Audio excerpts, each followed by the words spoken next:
Հոկտեմբերի 28 Աստվածաշնչյան ընթերցանություն ամեն առավոտ Չարլզ Սպերջեն Ես ձեզ աշխարհից դուրս ընտրեցի Հովհաննես ավետարան 15:19 Այս խոսքերում դրսևորվում է ընտրողական շնորհը և արտահայտվում է ընդգծված բարեհաճություն, քանի որ մենք դարձել ենք աստվածային առանձնահատուկ սիրո հասցեատեր։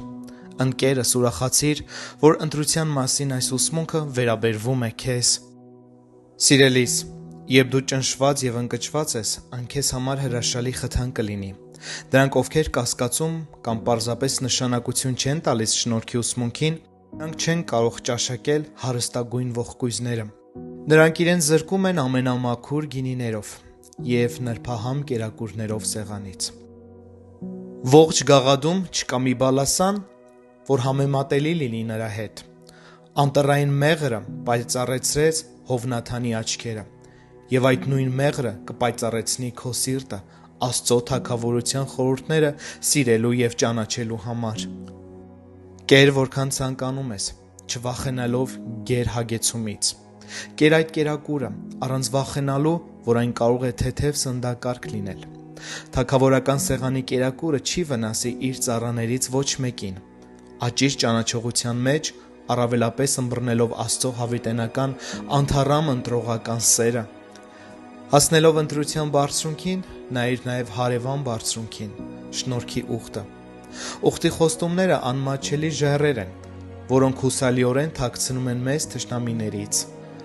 Կապերով Հիսուս Քրիստոսի հետ կապված, նրանք խաղաղ վայրեր են բոլոր նրանց համար, ովքեր վախ ու դողի մեջ են։ Թե արյունը Քրիստոսի